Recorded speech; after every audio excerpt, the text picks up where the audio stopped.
Hi friends, ரொம்பவே சூப்பரான ஒரு ஷார்ட் ஃபிலிம் பார்க்க போகிறோம். ரொம்பவே இன்ட்ரெஸ்டிங்காக இருக்கும் இந்த மூவி. வாங்க பார்க்கலாம். இந்த படத்தோட ஸ்டார்டிங் சீனில் ஏதோ ஒரு பிளானட் காமிக்கிறாங்க. அங்கே ஒரு பேராஷூட் தொங்கி இருக்கு. இந்த பேராஷூட் ஒரு கயரில் கனெக்ட் ஆயிருக்கு. அந்த கயர் வந்து ஒரு பாக்ஸில் கனெக்ட் ஆயிருக்கு. இந்த பாக்ஸ் என்னன்னு பார்த்தோம்னா ஏதோ ஒரு ஜென்ரேட்டர் பாக்ஸ் மாதிரி இருக்குது. இதுலேருந்து ஒரு ஒயர் கனெக்ட் ஆகுது. அது பார்த்தா ஏதோ ஒரு சார்ஜ் ஏறிட்டு இருக்கு. இப்போ ஒரு சார்ஜ் ஃபுல்லாகிற மாதிரி காமிக்கிறாங்க. சார்ஜ் ஃபுல்லான பிறகு பார்த்தா இங்கே ஒரு ரோபோட் வந்து அதில் வந்து சார்ஜ் ஏற்றிட்டு இருக்கு. இந்த ரோபோட் தான் நம்ம படத்தோட ஹீரோ. இப்போ இது என்ன பண்ணுதுன்னா, சார்ஜ் ஃபுல்லானோடனே அன்பிளக் பண்ணிடுது. அன்பிளக் பண்ணிவிட்டு திருப்பி அந்த வயரையும் வந்து அந்த பாக்ஸில் கனெக்ட் பண்ணிடுது. கனெக்ட் பண்ணிவிட்டு மேலே அந்த தொங்கிட்டு இருக்கு இல்லையா பேராஷூட் மாதிரி, அதை ஃபுல் பண்ணிவிட்டு உள்ளக இழுத்துருது. இழுத்துட்டு அதையுமே ஃபுல்லாக கவர் ஆன பிறகு வயர்லெஸ் பட்டன் மாதிரி ஆன் பண்ணிவிட்டு இது எங்கே போனாலும் அது பின்னாடி திருப்பி அது வர்ற மாதிரி செட் பண்ணிக்கிது.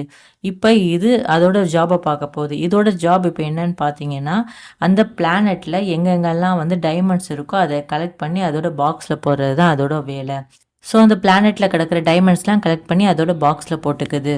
இப்போ நம்ம ரோபோட்டுக்கு ஒரு பவர் இருக்குது. அது என்னன்னு பார்த்தோம்னா, அதோட கண்ணாலே வந்து ஸ்கேன் பண்ணிடும். எந்த பாறையில் வந்து கிரீன் டைமண்ட் இருக்குன்றத பார்த்து ஸ்கேன் பண்ணும். பட் இதனால அது உடைக்க முடியலை. அதனால அது வெளியே சிதறி கிடக்கிற டைமண்ட் மட்டும் கலெக்ட் பண்ணிட்டு இருக்கு. இப்படி கொஞ்சம் கொஞ்சமாக கலெக்ட் பண்ணிட்டு இருக்கும் போது அதோட சார்ஜ் கம்மியாயிட்டே இருக்கு. அந்த நேரத்தில் அதோட அந்த பாக்ஸில் உள்ள இந்த பேராஷூட்டை பறக்க விட்டு ஃபில் பண்ணிட்டு திருப்பி அதோட வேலையை பார்க்க ஆரம்பிச்சிருது. இப்படி அதோட வேலையை பார்த்துட்டு இருக்கும்போது ஒரு பெரிய பாக்ஸில் போய் மோதிடுது. அது என்னன்னு பார்த்தோம்னா, அதுகிட்ட இருக்கிற மாதிரியே ஒரு பெரிய சைஸ் பாக்ஸ் தான். அப்புறம் யதார்த்தமாக எட்டி பார்க்கும்போது பார்த்தா பெரிய சைஸ் ரோபோட் வந்து ஒன்று பாறாங்கல்ல போட்டு உடைச்சிட்டு அதில் உள்ள டைமண்ட்ஸை கலெக்ட் பண்ணிட்டு இருக்கு. இது ஓரமாக வந்து எட்டி பார்த்துக்கிட்டே இருக்கு. ஆனால் அது உடைச்ச பிறகு அதனால பெரிய சைஸ் டைமண்ட் தான் கலெக்ட் பண்ணி உள்ளக்க போட முடியுது. சின்ன சைஸ் டைமண்டை கலெக்ட் பண்ண முடியலை. இதனால எடுக்க முடிஞ்ச டைமண்டெல்லாம் இது கலெக்ட் பண்ணி அதோட பாக்ஸில் இந்த மாதிரி போட்டுட்ருக்கு. இப்படி போடும்போது யதார்த்தமாக பார்க்கும்போது சின்ன சைஸ் ரோபோட்டோட ஒரு மிஷின் தெரியுது. அதை பார்த்தோன்னே இதுவும் வந்து சின்ன சைஸ் ரோபோட்டை மீட் பண்ணுது. இப்படி இந்த மாதிரி ரெண்டுமே பேசி வந்து ஃப்ரெண்ட் ஆகிக்கிறாங்க. இப்போது சின்ன சைஸ் ரோபோட் சொல்லுது, நம்ம 2 பேரும் சேர்ந்து ஒர்க் பண்ணுவோம் அப்படின்ட்டு. ஆனால் அந்த பெரிய சைஸ் ரோபோட் வந்து அது கண்டுக்காமல் போயிடுது. கண்டுக்காமல் போன பிறகு அது ஒரு பெரிய கல்லை உடச்சி பார்க்குது. ஆனால் அதில் வந்து டைமண்ட்ஸ் எதுவுமே இல்லை. அதை பார்த்தோன்னே அது கொஞ்சம் ஏமாற்றம் ஆகுது. இந்த மாதிரி எல்லா பாறையுமே உடச்சி அதில் ஸ்டோன்ஸ் இருக்கான்னு செக் பண்ணிகிட்டே இருக்கு. அப்போ உடனே அங்கே இருந்து சின்ன சைஸ் ரோபோட் வந்து அது ஸ்கேன் பண்ணி பார்க்குது. எந்த பாறையில் நம்மளுக்கு டைமண்ட் இருக்குன்னு ஸ்கேன் பண்ணி பார்க்குது. அப்படியே ஸ்கேன் பண்ணி பார்க்கும்போது தூரத்தில் ஒரு பாறையில் நிறைய டைமண்ட்ஸ் இருக்கிறது காமிக்குது. அந்த மாதிரி காமிச்ச உடனே அது பக்கத்தில் போய் நின்றுட்டு இந்த பெரிய ரோபோட்டை இந்த பாறையை அப்படின்னு சொல்லிட்டு சைகையில் சொல்லுது. அது சைகையில் சொன்ன உடனே அந்த பெரிய ரோபோட்டும் வந்து அந்த பாறையை உடைக்குது. அந்த பாறையை உடைச்சோடனே அதுலேருந்து நிறைய டைமண்ட்ஸ் வந்து வெளியே வருது. உடனே அந்த பெரிய ரோபோட்ஸ் அதோட பாண்டாவாயை வச்சு அந்த டைமண்ட்ஸை கலெக்ட் பண்ண பார்க்குது. ஆனால் அதுக்கு கொஞ்சம் கஷ்டமாக இருக்குது. உடனே அந்த சின்ன ரோபோட்ஸ் அதோட சின்ன கையால் எனக்கு இது ஈஸியான வேலை அப்படின்னு சொல்லிட்டு எல்லா டைமண்ட்ஸையும் வந்து கலெக்ட் பண்ணுது. இந்த மாதிரி எடுத்த டைமண்ட்ஸை 2 ரோபோட்டும் வந்து இப்போ தனித்தனியாக பிரிச்சுக்கிறாங்க.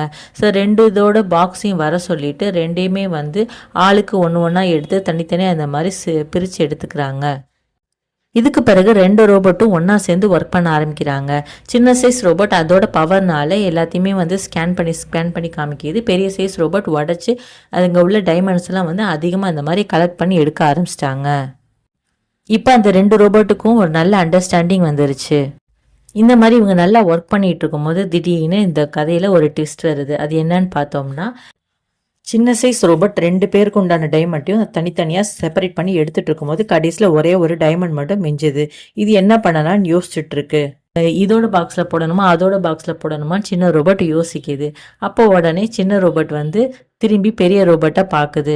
பெரிய ரோபோட் சின்ன ரோபோட்டை பார்க்க, சின்ன ரோபோட் பெரிய ரோபோட்டை பார்க்க, இந்த மாதிரி மாறி பார்த்துக்குது. கடைசியில் அந்த சின்ன ரோபோட் வந்து அதோட பாக்ஸில் போடலான்னு சொல்லிட்டு கொஞ்சம் கிட்ட போகுது. போன உடனே வந்து பெரிய சைஸ் ரோபோட் வந்து ரொம்ப கோபப்பட்டு அதை தூக்கி வந்து எரிஞ்சிருது.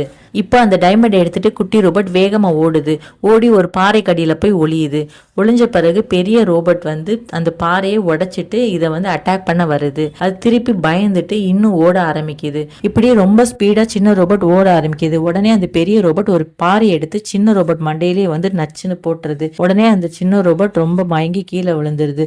விழுந்த பிறகு அந்த டைமண்ட் எடுத்துட்டு பெரிய ரோபோட் வேகமாக நடக்குது. இதை பார்த்த சின்ன ரோபோட்டுக்கு திருப்பி கோபப்பட்டு அது என்ன பண்ணுதுன்னா அந்த வேகமா போய் அதை சார்ஜ் ஏத்துறதுக்கு ஒரு பேராஷூட் பட்டன் வச்சிருக்கோம் இல்லையா, அது பெரிய ரோபோட் கிட்ட வரும்போது அந்த புல் ஓவர் பட்டனை போட்டு அமுக்கி விட்டுருது. அமுக்கி விட்டோடனே அந்த பேராஷூட்டு அந்த பெரிய ரோபோட் மண்டையில வந்து கவர் ஆயிருது. கவர் ஆனோடனே அந்த கயிறுமே வந்து நல்லா அது கழுத்தை சுற்றி இறுக்கிடுது. இறுக்கிட்டு அது உடனே வந்து அது மேலே மூவ் ஆக பார்க்குது அந்த பேராஷூட்டு. அப்படி மூவ் ஆகும்போது அந்த கயிறு வந்து சின்ன சைஸ் ரோபோட் வந்து கட் பண்ணி விட்டுருது. உன் கதை அவ்வளோதாண்டா, இனிமே எனக்கு தான் எல்லா டைமண்டும் அப்படின்ற நினைப்பில் கயிறையும் கட் பண்ணி விட்டுருது. அந்த டைமண்ட் எடுத்துட்டு அதோட பாக்ஸ்ல இப்ப போட போறப்ப இப்பதான் ஒரு பெரிய ட்விஸ்டே வருது. அதோட பேட்டரி லெவல் கம்மியாயிருச்சு. உடனே இப்பதான் பாக்குது நம்மளோட பேராஷூட் வந்து இப்ப வானத்துல போயிருச்சு. இப்ப நம்ம எப்படி இது சார்ஜ் பண்றது, வயரும் அந்து கிடக்குது அப்படின்னு சொல்லி பாக்குது.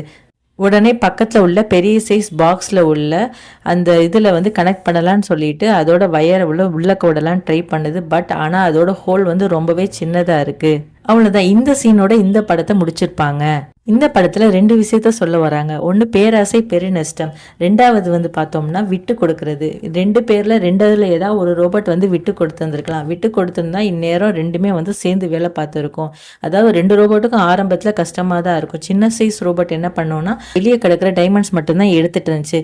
பெரிய சைஸ் ரோபோட் எங்கே டைமண்ட் இருக்குன்னே தெரியாது, எல்லா பாறையும் உடச்சி கஷ்டப்பட்டுட்டு தான் இருந்துச்சுங்க. ஆனால் 2ம் சேர்ந்து நல்லா தான் ஒர்க் பண்ணிட்டு இருந்துச்சுங்க. அந்த ஒரே ஒரு டைமண்ட்னால 2 பேருக்கும் ஆப்பு வந்துருச்சு. இந்த படம் உங்களுக்கு பிடிச்சிருக்குன்னு நினைக்கிறேன். இந்த மாதிரி வீடியோஸ் உங்களுக்கு வேணும்னா நெக்ஸ்ட் வந்து வீடியோஸ்ல கமெண்ட் பண்ணுங்க. மேலும் இன்ட்ரெஸ்டிங்கான வீடியோஸ் பார்க்கறதுக்கு என்னோட சேனலை சப்ஸ்கிரைப் பண்ணுங்க. தேங்க்யூ.